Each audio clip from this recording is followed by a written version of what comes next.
And welcome to the Movie Madhouse. I'm Rob. I'm James. I'm Jason. And special guest today, Chris. How you doing, Chris? Hey, fellas. How are you? Jason's Thanks for having me tonight. I'm not frozen. You're frozen. I'm not frozen. Nice. Yeah, this happens a lot. So how's everybody doing tonight? You guys ready for the lists that we have? I feel a lot of pressure here tonight, guys. Oh, yes. Why? I'm not a movie guy. I have a hard time remembering Greg. what movie I've seen, what movie I haven't seen. But this is more my wheelhouse than anything that. If you ask me to do my favorite rom-com, no. Thriller, no. But like baseball movies, I got a little something on that. So Got to be honest. There's a reason we haven't hit that topic. Greg says top 10 baseball movies. I'm very interested in the results. James, don't let me down. He says. No pressure, James. Well, we are gonna just. I know what he's talking about. I know what he's talking about. Oh, really? Is this something we should know? I'm guessing it has to. Like, if he doesn't have a specific number one, Greg will be disappointed. Well, let's find out. all right. Since you are our guest, we start with you. What's your number 10 baseball movie? Well, can I start with my 10B? Was Damn Yankees. I'm a big musical guy. Nice. Not at all. Not at all. That's a joke. No, Not Damn Yankees. It's not Damn Yankees. Not at all. I'm going to go off the charts and start with Jimmy Fallon's Fever Pitch, 2005.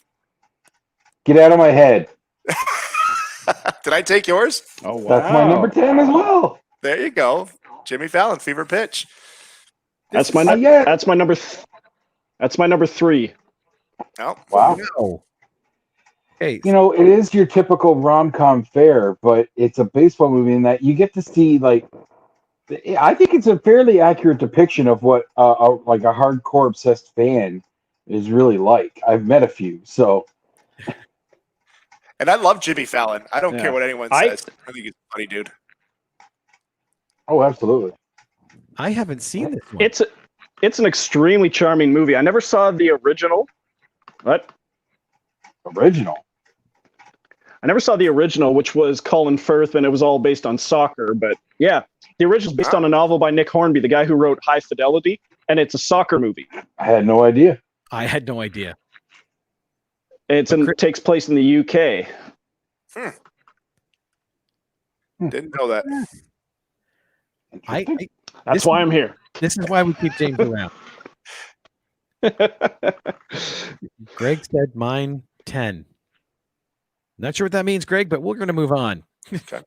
So we got Jason's James. What's your number 10? That's his number 10.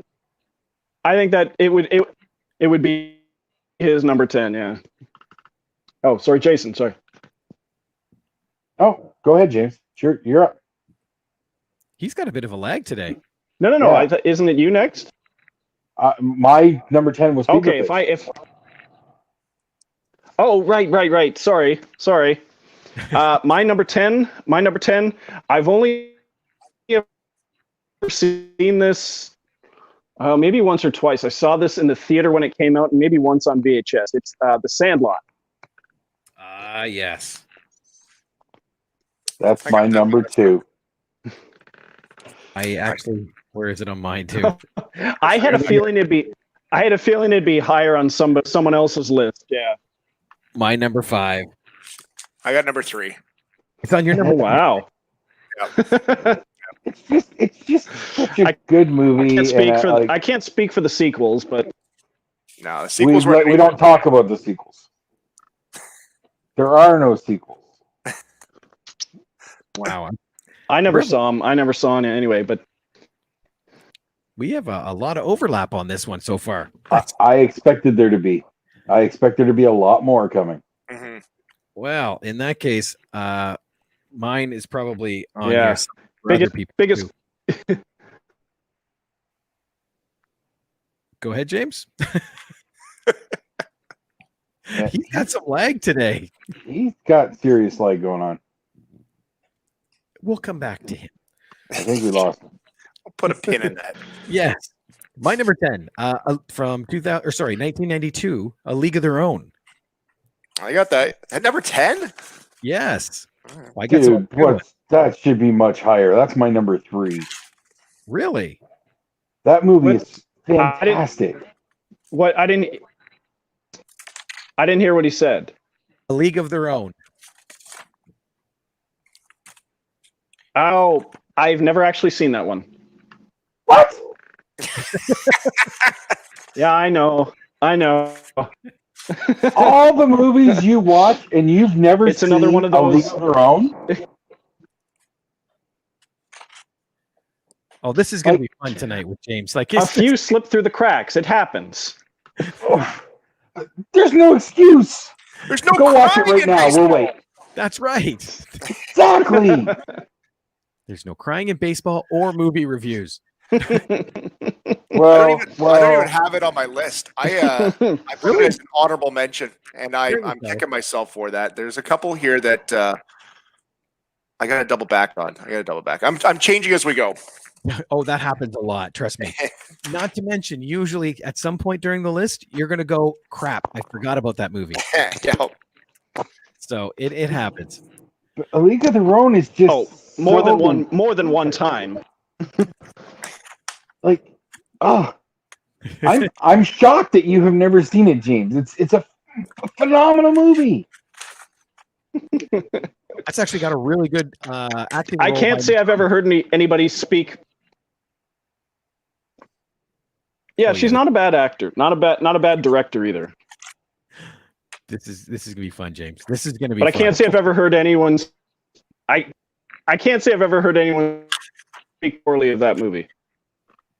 Well, no, there is. You can't speak poorly about it. It's that good. Like Tina Davis crushes it. Laura Petty is just adorable. Tom Hanks is hilarious and heartwarming. Gary Marshall, even though I have a personal thing against him over the years for things he's done outside of movies and stuff, John Lovitz is funny in it. It's got such a great cast. It's a nice little piece. I thought you were about. I thought you were about to rip on Gary Marshall. No, he was great. I thought Madonna getting rid of her British accent was a big jump for her. That so. was a plus during that Yeah, period. you know. Yes. Absolutely. And her and Rosie O'Donnell were such a great tag team in that film. Yeah, that was good. They played such a great duo. Now you guys are understating the talent to be able to be American and say British stuff and then play an American. That's talent. Was she into her British face at that point? I don't think so. Oh yeah. Really? Here's what Greg said. Oh, he's giving us his whole list. Oh, Okay, we'll come back to you, Greg. We're not going to spoil it. Okay, we'll come back to that. No. This was way before she met Guy Ritchie. Okay, number 9, Chris. What have you got? now I'm shuffling things around here already, guys. I have shuffled things around. I'm gonna go Angels in the Outfield, 1994, the Disney flick. That was so close to being on my list because that is such Yeah. a good movie. So I'm doing obviously movies I love, and then near the tail end of the list is movies that I've watched with the kids, and the kids dig quite a bit. So Angels in the Outfield for me. Yeah. It's in my honorable mentions. I never got around to watching that one. I didn't think it looked very good. Christopher Lloyd's in that one, right? Joseph Yes. Gordon-Levitt's in that too. Yeah. That's Yes. Okay, yeah. That one is a hoot. I really enjoy that one. It's actually a remake too. There is. was an original, but I never saw the original. I only saw the '94 remake. I haven't seen the original either. Maybe that's something I need to do. Go start back and watch all the originals to all the remakes I've seen. All right, Jason, what's your number 9? My number 9 from 2002, based on a true story, The Rookie. Oh, it's my number 2. Oh, nice. It was a fun flick, and Dennis- I didn't realize going into it that it was based on a true story. So Dennis Quaid. Dennis Quaid was really great in it. It's a really great story, and then knowing that it's based on a true story, it just made it even better. I think that was one of the ones I watched because Dennis Quaid was in it. There was a couple movies like Inner Space and okay, maybe just Inner Space, but it made me want to watch Dennis Quaid movies. And I think The Rookie was pulled in because of that. I saw Inner Space in the theater like 3 times. I love that movie. Let's talk about Inner Space for a minute. I saw that at birthday parties when I was a kid. I wish I'd seen that in the theater. Oh man, it's so much. James, number 9.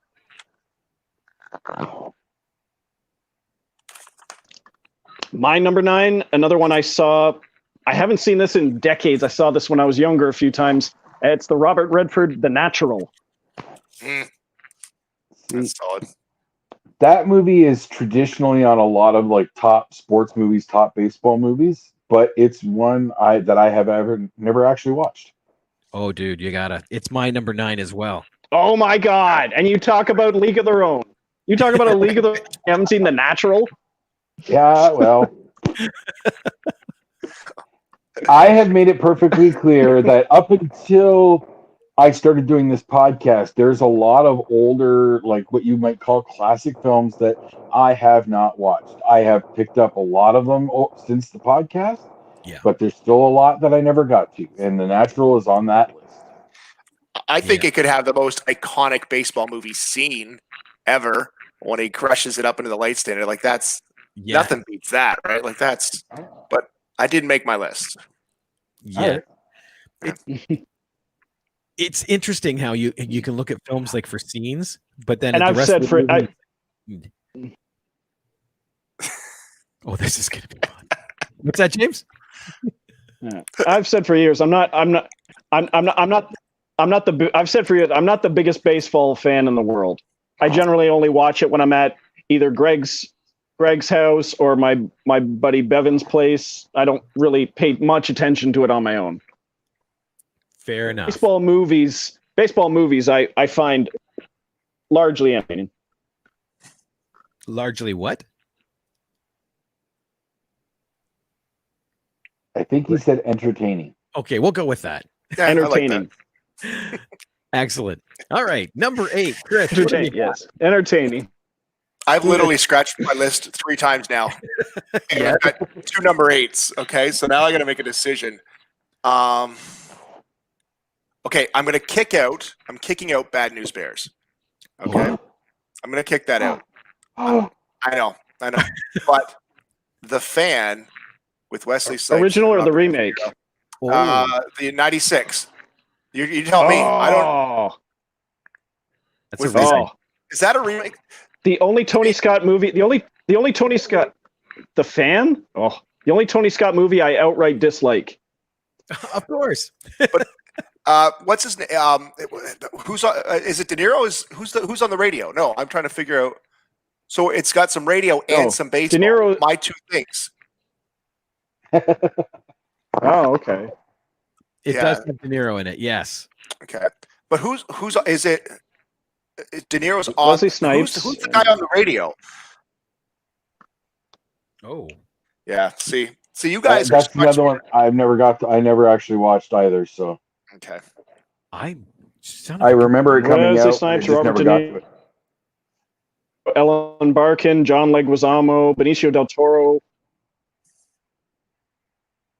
I don't know. It doesn't say someone's a DJ. I don't remember who's on that one. He was like a sports call-in host, and that was the story. And they were talking about. And one guy was, I can't. Me trying to explain movies to you 3, bad idea. Bad idea. I'll just tell you my list, and I won't try to get in. I've heard good things. It's just one that, like James said, it slips through the cracks. But after that reaction, I'm going to add Bad News Bears back in. Well, you said which version of the Bad News Bears? So I was going with I'm going with the ones that I have watched most recently with my kids. It's ones at the top of my head. Okay, so Billy Bob Thornton, 06, 05. Oh, in that. the remake. Okay. It was all right. I've never seen that one. Well, the whole thing. I used to stay Saturday nights. It used to be on like every week on City at 7:00. So it was on weekly.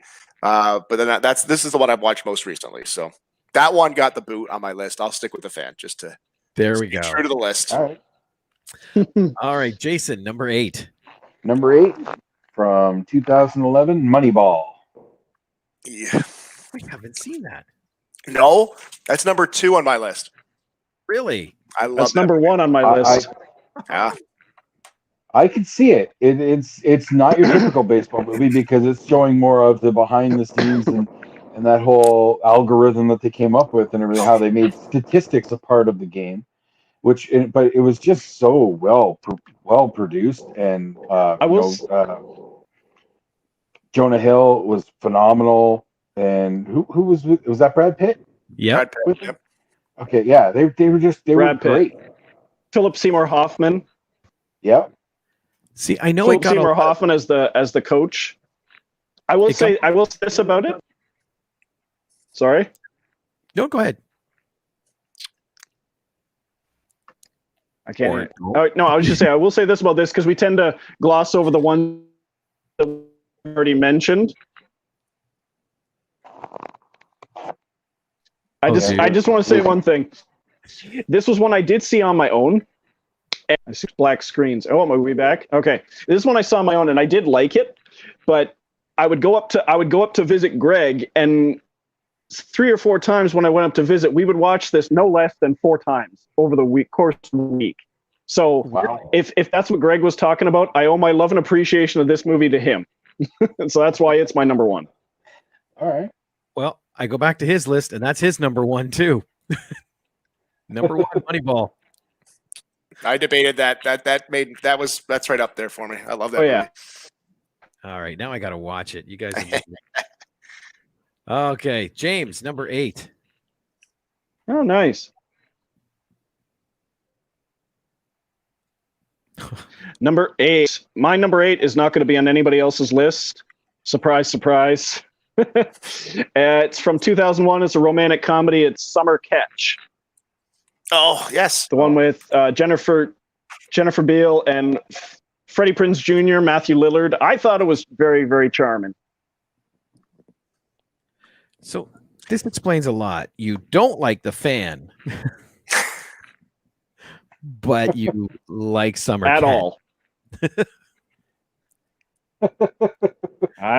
What can I say? And this is why we keep him around, because Jason and I tend to like good movies. We need someone to bounce off of. Sorry, couldn't resist. My number 8 is probably going to be on a few lists because it's a staple. 1988 Bull Durham. Kevin Costner. Yep. It's okay. I love Tim Robbins in that, where he's Mhm. trying to teach him, the streak and how to stay fresh in baseball. That's your number 1, Jason? Hell That's your yes. number 1? That is my number 1. Yeah. And I will Wow. fight anyone over that. Bull Durham is the perfect baseball movie. Every single aspect of it is just a perfect representation of what that below minor league baseball is. And it's just, everybody is just perfect in it. The whole subplot with Susan Sarandon and the love triangle and all that just adds that flavor. Kevin Costner just crushes that role, period. And it was, I believe it is Tim Robbins' breakout role, really. It was one of his early ones. Yeah. I know it's the first one I saw him in. And then Jacob's Ladder. Number 4 on my list. It's baseball's version of Slapshot. The minor leagues, that gritty, where every minor league baseball player right now rides the bus and they listen to they watch Bull Durham. It's a staple of bus rides. Okay. It catches that. Well, like you said, that gritty minor league struggling to holding on to that dream. Yeah, it's number 4 on my list. The scene when like they're on the bus and Costner's like he's yelling at Tim Robbins again or whatever, and he's like, "What do you know about being in the show?" And he tells his brief history where he was in the show for a week or whatever it was. Just you can really feel the little sadness in his voice as he's regaling what it's like to be in the big leagues. But you can still get that little bit of sadness that, I was there and I let it slip kind of thing. Mm-hmm. What number was that on your list, James? It's not even an honorable mention. That's right. I should have figured. Okay. Number 7. Oh, he's poking again. Chris, have you You're figured looking, out your number you're 7? looking at me, eh? Let me see where I had. I had League of Their Own at 7. Oh, you did. Yeah, so I did have that. I had that 7. Well, I reshuffled it, and it made it in after you brought it up. So I squeezed it at 7. Yeah, We can take that. That works. yeah. Sure. Well, that's my whole list. I've shuffled everything up 3 times. I'm doing homework over here. That's why we wait till I see you put the pen down. Then I ask you. Jason, what's your number 7? Number 7, 1989, Major League. That almost made my list. Major League. Charlie Sheen, Yep. Wesley Corbin Snipes. Burnson, Wesley Snipes in a fairly early role. He wasn't quite blown up yet at that point. Tom Berenger. Corbin Burnson's in that. Yeah, Corbin Burnson's he's the diva of the team. Willie May. Bob Uecker. Bob Uecker as the announcer. Yes. Bob Uecker. Just a little outside. Just hammered up there. Loved it. That's my number 1. Yeah, it's my number 1 too. I wanted to put it higher, but it's really hard. Like, my list has some really solid picks here. So, See, I look at that movie. Like, I love Bull Durham. Don't get me wrong, but I like watching The Wild Thing and Serrano when he has to sacrifice a chicken so they get him the bucket of KFC. I love watching that over and over again. I saw that too. We're always F you, Joe Boo. Is Drinks thing, the rum. yeah. When that guy drinks the vodka or rum or tequila, whatever it was that he had left out for Jobu, and then he ends up getting really sick after. Oh, he gets beamed in the head with a bat. Yeah. Oh, well, he was feeling kind of iffy too. He did let that go, but then he ends up getting hit or whatever. Yeah.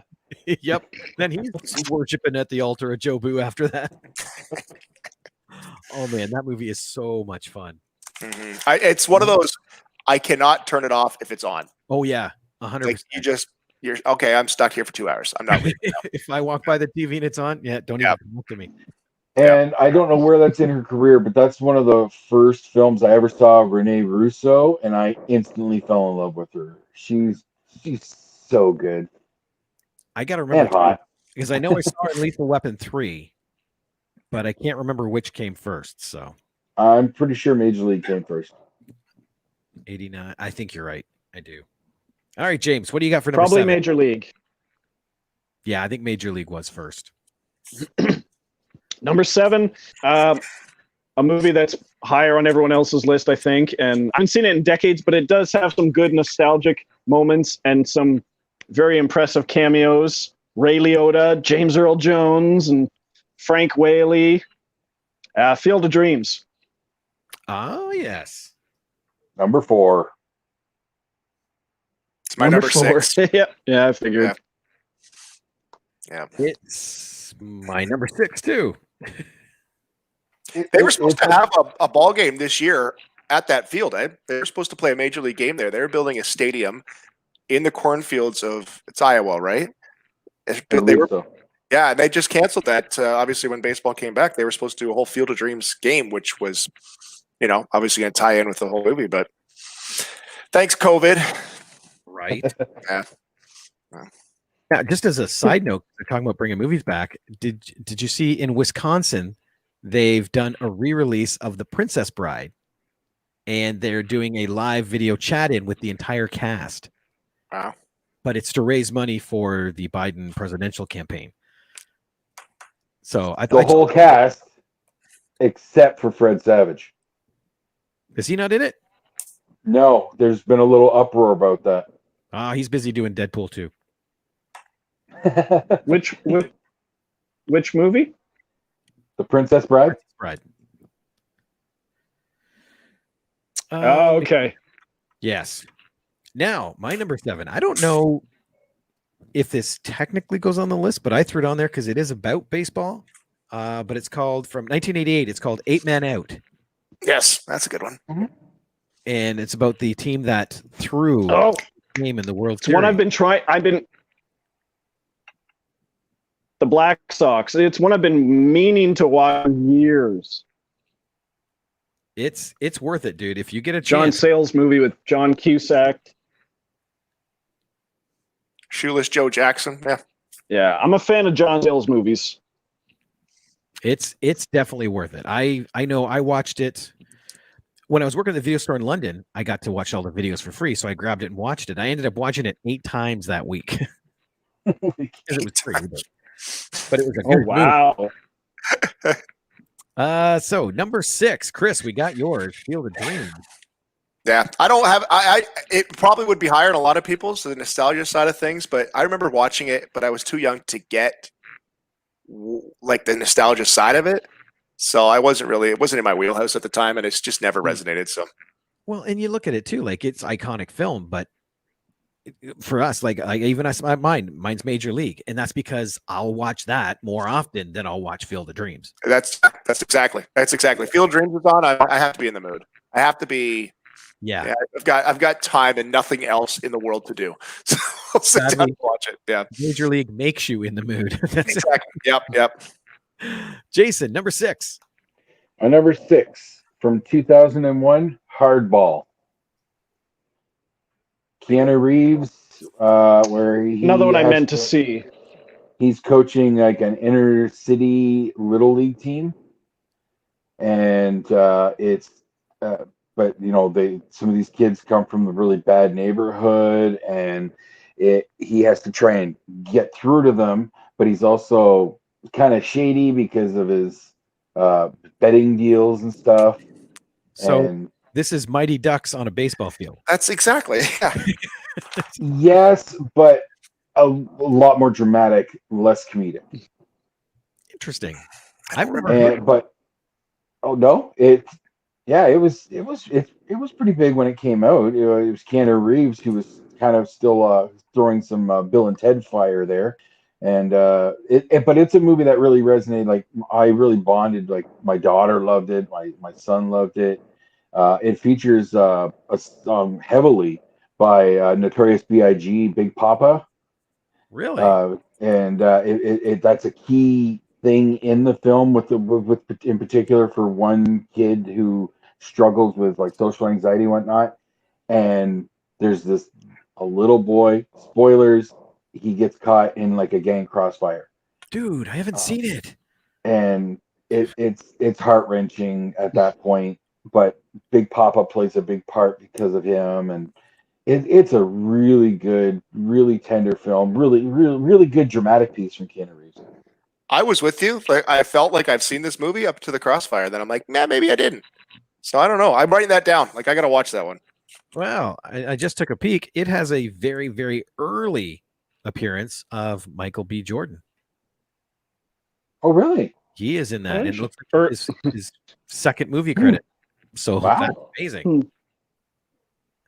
I didn't even realize. Wow. Now you got to rewatch it and look for him. Yeah, I do. It has been a while. James, number 6. Number 6. I don't know if this is on anyone else's list, and I finally watched it a year or two ago. It's a Sam Raimi baseball movie. Kevin Costner, John C. Reilly, For Love of the Game. Oh, I forgot about that.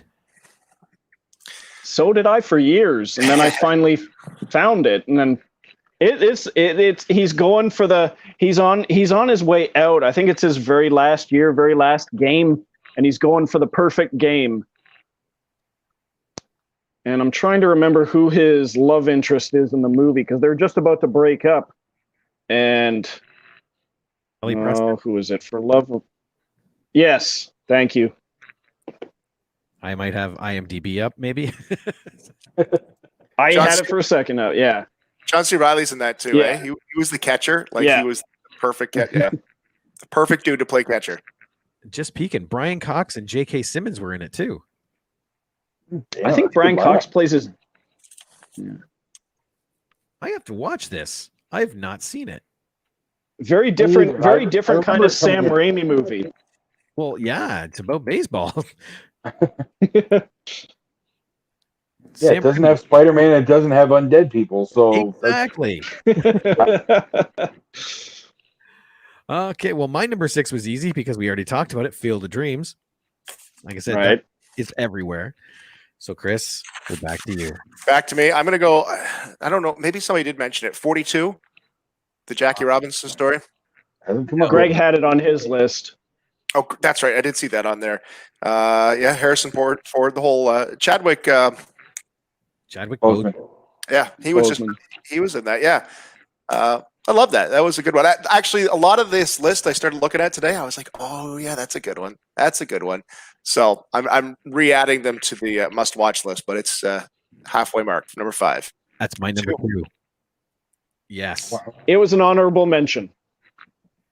That, see, okay, take away the fact Harrison Ford's in it because Harrison Ford is my god. So if he's in a movie, I love it. But see, I can take that away because in this one he's in makeup, so you don't even know it's him. All right.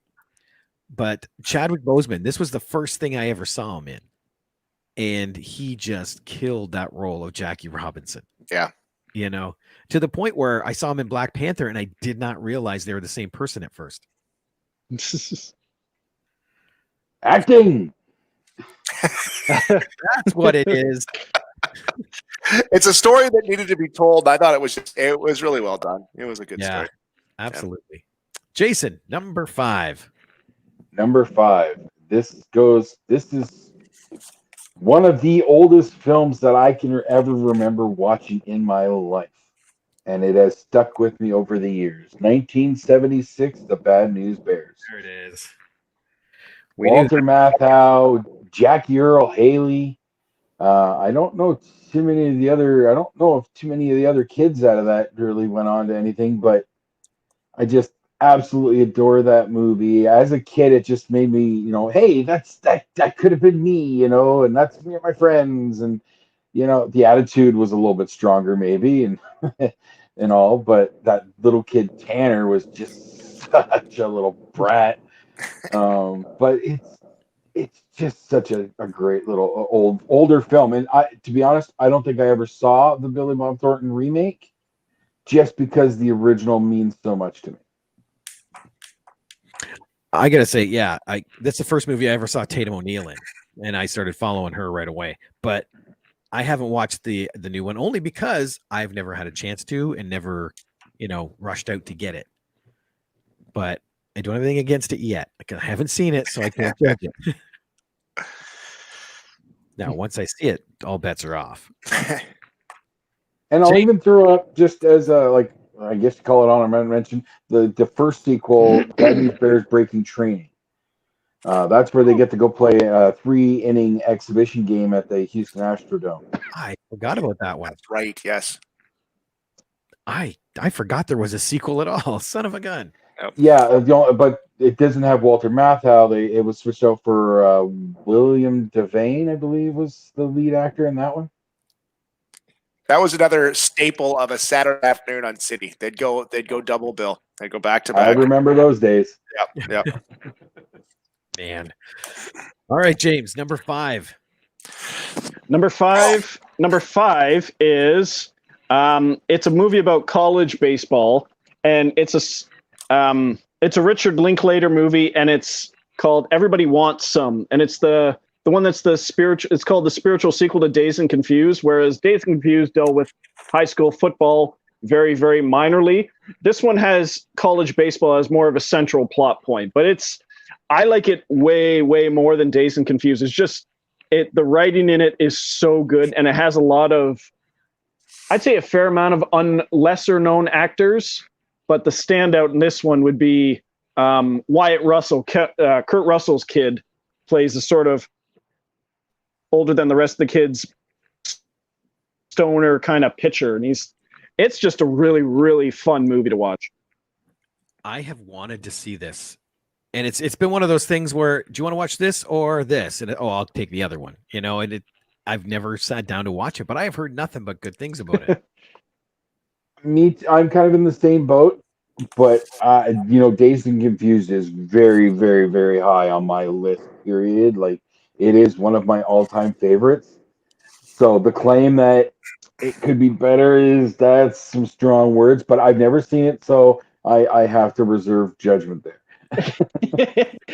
yeah, but Jason, the claim is coming from me, so you can rest. So I know you're wrong. Okay, got it. Okay, well, my number 5 we've talked about it. That one, I know we talked about it. I think it's a blast with that dog that they're constantly trying to get everything from. It's like a freaking vacuum cleaner. And James Earl Jones. Yes. The Sandlot. I quote that movie daily. You play ball like a girl. The line, "You're killing me, Smalls." I use that daily. That is a part of my regular daily speech patterns. Like whenever somebody does something that I don't agree with from the movie. Yeah, I throw that out all the time. The best part of that is that culture stuff, kind of like, "Hey, you guys" from the Goonies. There's just lines. Yeah. When I was a cub leader, one of my cubs said that. He goes, "You're killing me, Smalls," to one of the other guys. And I said, "Oh, it's awesome. I can't believe you've seen it." He went, "Seen what?"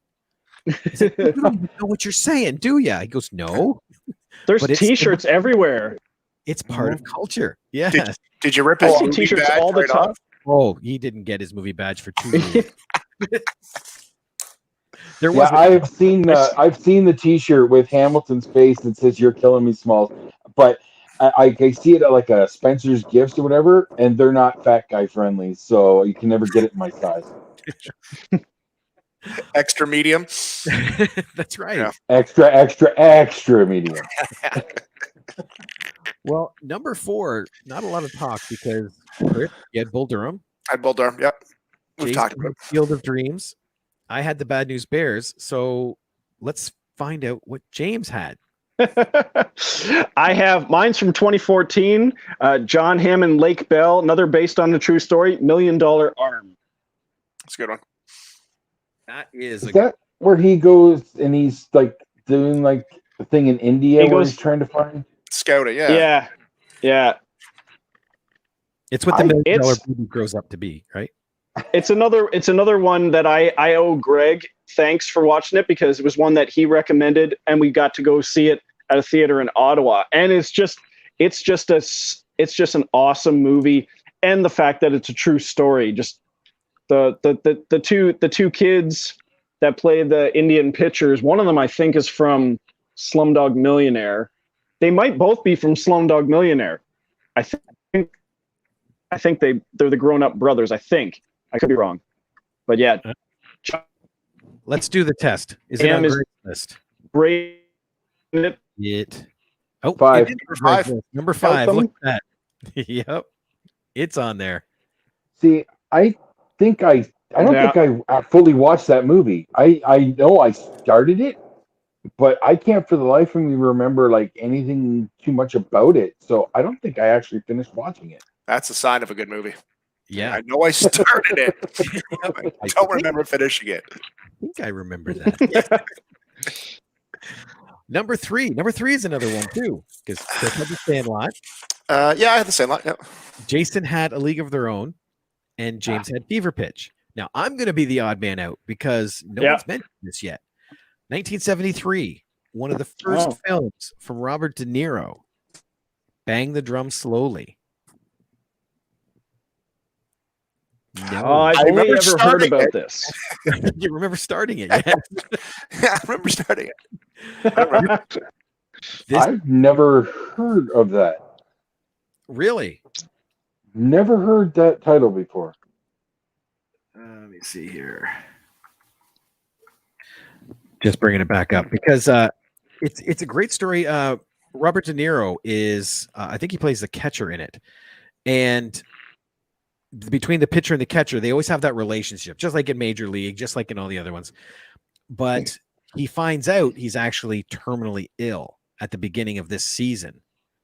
So the whole movie is basically that season and him coming to terms with the illness that he has, and the pitcher trying to help bring him out of it. And it is a great movie. And it's interesting because it's a role for Robert De Niro back in the day that wasn't a mobster or a beat 'em up guy, or it was actually a vulnerable person. So it is so bizarre to see that. Very, very good. If you haven't watched it, I suggest. All right. Okay, number 2. What did we have? I told you mine was Moneyball. Yes. But I don't want to be that guy who, like, I read the book and the movie wasn't, but I read the book. I loved the book. And the movie, I thought, I'm not, like, I don't want it to ruin the book, but I thought it was right on par. Like, I think that movie did a lot. Now I'm getting deep. Let me get deep with you. Like, mentally, because it was the story about how you could win by not, it wasn't the prototypical way. Well, you didn't need a big slugger to hit home runs. You could have 2 guys that hit 15 each. There's 30. And there's different ways to do things and still be successful. So reading the book, I read the whole book in one night. And I watched the movie in one night too. It was really, it's good. Wow, that's impressive. Moneyball was one of my favorite movies of all time. I loved the movie. Jonah Hill killed me in that. I thought he was great. But like, the book's great. The movie's great. Got a little fangirl on that one. And see, but that's cool though, when you actually have a book you love and the movie does it justice. Yeah. I went in with such low expectations, knowing that I love the book so much. That helps too. Yeah. If you don't have a high bar, everything is gold. Yeah. See, the low expectations. Whenever a film is being transcribed to film, or a book to film, it's very, very rare that it works. Moneyball, that worked. The original Lord of the Rings trilogy is the rare exception that worked, but there's very few where they transfer over and they stay true to the original book material and still give us a good film. It's very hard to pull that off. Yeah. Well, I got to watch it. You guys have sold me now. I think it's a must watch. You got to watch it. This Absolutely. weekend. That's my film this weekend. Okay, Jason, number 2. My number 2 was The Sandlot. We've talked about over and over. 2. Okay, Yeah. Literally, our entire list is done now. Well, last year, I think it was last year, they did an outdoor screening of The Sandlot at the ballpark at the corner of Queen Street and Tweedsmuir. The Fergie Jenkins Field. Yes. Yep. That is a great way to watch that. Now, I wasn't there. I was across the street at my buddy Mike's place. We were having a drink, and we could see it. We could hear it. And we were essentially there. We had a tree that was half blocking it, but it didn't matter. We both big fans of it, so we enjoyed it. That's funny, Jason. I was at my buddy Greg's house. Same kind of deal. Like, we could see it happening. That was Chatham Minor Baseball Day. I thought, what a perfect way to wrap it up. Like, it was the perfect movie. Greg and I were killing ourselves. Good movie. Awesome. I forgot they did that. Yeah. Let me see here. So, James, your number 2 is The Rookie. My number 2 is 42. Yep. And then all of our number 1s have been listed. Yep. Jason was Bull Durham. James is Moneyball. And Chris and I are Major League. 100%. The ultimate baseball movie. Now, I have a couple honorable mentions I just want to throw out real quick. What you got? So we've mentioned a couple already, but the ones that haven't come up, and this is going to sound a little weird, but Rookie of the Year. Yes. I have that. Yeah, yep. It's silly with the kid's tendon being all tight, so he throws that massive fastball and all. But it's cute and a little touching and all. That's the year after that came out, though. I'm sorry? That's from that. Flufford Budnucket, right? Did you just say? Oh, yes. Yes, yeah, that's right. When he couldn't swear. That's right. But a year later, they came out with Little Big League. So there was this trend about kids getting in the major leagues and all that. But this one was with the kid inherited the Minnesota Twins, and he stayed on as their Yeah. general manager or whatever. The manager, yeah. And I thought it was fun. It was believable. It's questionable, but some kids are just hardcore sports, so they know the I- statistics. They know I some thought- of the history, and I thought it was really good. I thought somebody was going to bring up the Brendan Fraser movie, The Scout, which I never saw, but I thought somebody else might have seen it. Actually, I have Never heard of that one. I have The Rookie. When that science teacher he gets a chance to pitch. It was like early 2000s.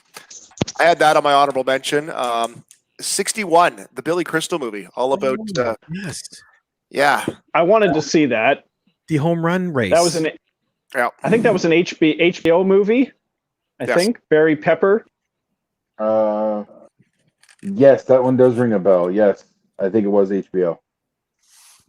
I I had forget. Up here, we got it on the movie network.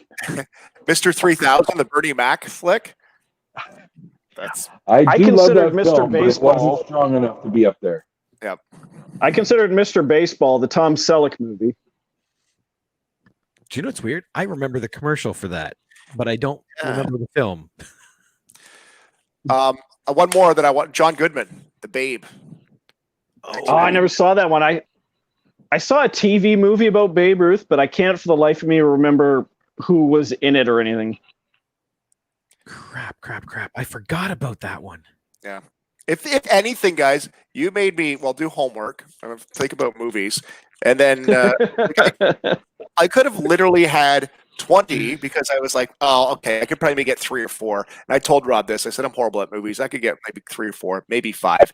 But as I went, I'm like, oh, yeah, that one. Oh, this one. And then damn Yankees, like I said, it's a guilty pleasure. That's my guilty pleasure. I was just looking back here. Babe Ruth himself was actually in a movie called Pride of the Yankees, That's a good movie. Yes. 1942. Yes. Yeah. Wow. Yeah. I forgot about that film too. This is why we love doing these lists, because you not only get good movies and really bad movies down there, but you Oh, yep. How dare you point to the special guest? I can't get my there. No, there we go. Lost it now. You just Moment's over. But a lot of movies that you could forget about come back, and I just love that about these lists. Now, the one big thing I wanted to get Chris on here for too is, Chris, you have a podcast out now. Yeah. Explain it, please, because I loved it. A buddy and I do a podcast called the 3 Beer Podcast, and we came over this idea over 9 beers one night. So we the original idea was to talk about beer. Let's highlight beers. So we have 3 beers every show, and we highlight those 3 beers, talk about them. But it's turned into like beer, good beer, good stories, good people. So we've talked to breweries. Well, here's one. This is Kingsville Brewery in Kingsville.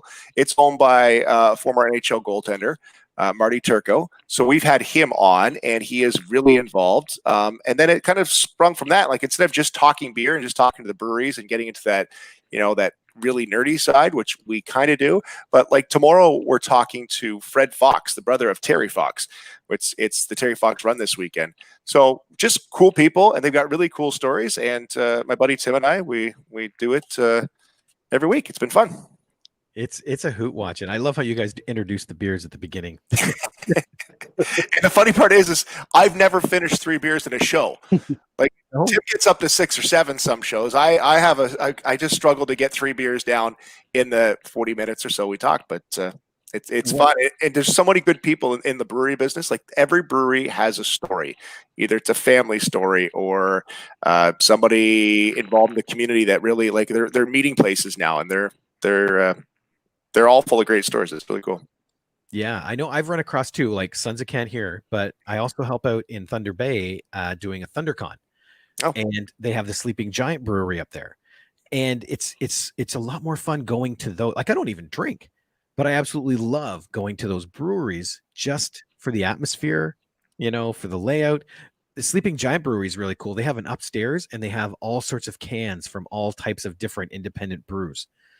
So there's like 600 or 700 of them up there. I haven't watched them all yet, but it's a lot of fun.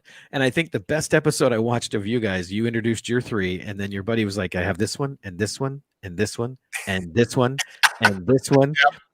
It's like, wait a minute, 1, 2, 3. Oh yeah. And it's a struggle now. So like we do 12 episodes a season. So this will be season 2, episode 12 tomorrow night. And it's to the point where I'm thinking, I already drank that beer on one show. I got to find something else to drink. Like I go to the liquor store now and I try to find beers that I haven't tried before. So it's fun. I got one for you to try. I found it at the liquor store like a few months ago, and it's called Trash Panda. I think we've had that. My buddy's texting me here. I'm watching that. I see that in the store. I automatically think of Guardians of the Galaxy 2, and I'm just like, Trash Panda. What is that? Is that better or worse? It's worse. It's so much worse. And it's actually a good beer. That's funny. Yeah. Chris, have you ever actually had a good beer too? Puppers? Sorry, James? Have you ever had Puppers? Is that that was just the Letterkenny? beer from Letterkenny? Letterkenny. I thought that was just an. Is it? It's a real I thought beer. it was just a nickname for beer. No, it's a real beer made by Stack Brewing, but it has disappeared, probably because of COVID. But it was available at the LCBO for the longest time, but it sold out quick around here. That's Stacks up in Jason bought it Sudbury, all. and I was in Sudbury. Oh, Sudbury. Yeah, Sudbury. Is it Sudbury? Yeah, I think it's Sudbury. But I was up there last year, and I think they're still available like at the brewery. But yeah, might not be available in the LCBO, but no, it's a real beer. They've partnered with them. I'm not a huge beer drinker, but I do not mind. Oh, wow. Puppers. It's light enough that it worked for me. But I'm more of a sweet drink kind of guy. This other podcast I do, we have a drink, but I can only have one. If I try to drink 3, by the end of the podcast, I'm going to be like, yeah, I'm okay. So I'll mark you down for episode 1. Perfect. I'm a huge lightweight, so yeah, one drink, anything more than that, it's gonna get really silly. That's awesome. That's awesome. That is it. Awesome. So Chris, man, thank you so much for popping on today. No, this is awesome, guys. It truly is intimidating. I know this much about movies. This much. So when you guys start asking about, is that the remake? I'm like, I don't know. Not sure. But like, I know. I'm like, I like my movies like I like my beer. I know what I like. If you tell me, you ask me about actors or who the director, and I'm like, you ask me what's in the beer, and I'm like, I don't know. I like what I like.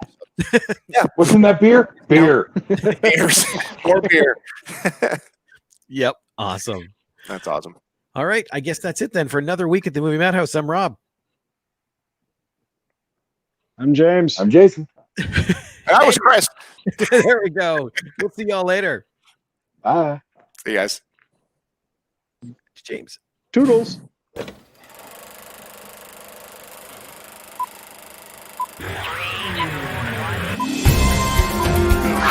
say, shut up!